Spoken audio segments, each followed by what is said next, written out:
पिला माने आज आम स्केल और प्रोट्राक्टर व्यवहार करी आयत चित्र अंकन कौशल जानिबा। वर्तमान आम 7 सेमी दैर्घ्य और 3 सेमी प्रस्थ विशिष्ट आयत चित्र किपरि अंकन करा जाए आमे अंकन करिबा। खातारे प्रथमे आमे कोन करिबा, स्केल साहाय्य 7 सेमी दैर्घ्य विशिष्ट गोटे रेखाखंड अंकन करिबा। स्केल साहाय्य तमे आगरू जानिछ केमिति 7 सेमी दैर्घ्य विशिष्ट रेखाखंड अंकन करा जिवो। प्रथमे गोटे बिंदु नबा नेकी 7 सेमी विशिष्ट गोटे रेखाखंड अंकन करिबा। तार नाम क ओ ख देबा। तापरे आमे कोन करिबा, क बिंदु रे प्रोट्राक्टर साहाय्य 90 डिग्री परिमाणर गोटे कोण अंकन करिबा। प्रोट्राक्टर नेले तो असुविधा है गला।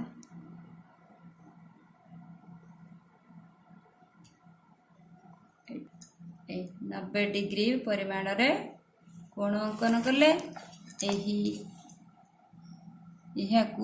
एही रश्मि को आमे बढ़ाई दबा।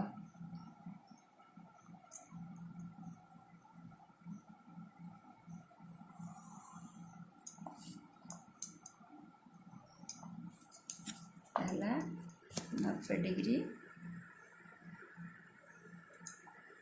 तापरे आमे कोन करिबा, ख बिंदु रे पुणी से प्रोट्राक्टर साहाय्य 90 डिग्री परिमाणर कोण अंकन करिबा।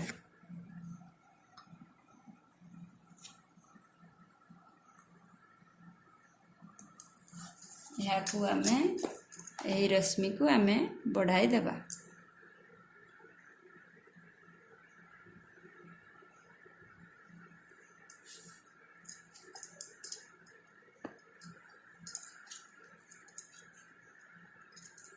चला 7 सेमी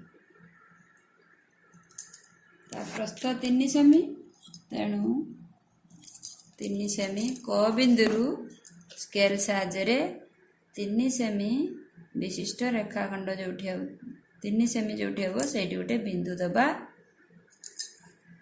तार नाम दबा ग। पुणी ख बिंदु से 3 सेमी नहीं, तार नाम दबा घ। वर्तमान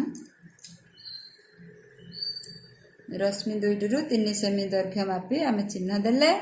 एही दुईटीर नाम आमे दे देले ग ओ घ। तापरे कौन करिबा, ग ओ घ बिंदु को स्केल साहाय्य जोड़ी देबा।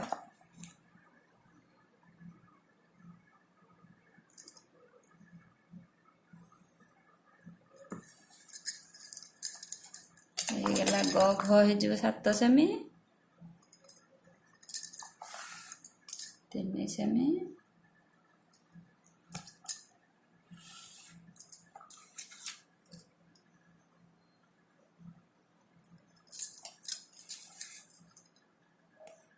एबे देख क ख ग घ आयत चित्र हो गला। 7 सेमी दैर्घ्य और 3 सेमी प्रस्थ विशिष्ट क ख ग घ आयत चित्र आमे अंकन कले। एही बड़ी तुमे विभिन्न प्रकार आयत चित्र विभिन्न मापर आयत चित्र अंकन करि परिबो। तुमे नै परिबो 8 सेमी दैर्घ्य 5 सेमी प्रस्थ विशिष्ट गोटे आयत चित्र तुमे निजे गोटे अंकन करिबो।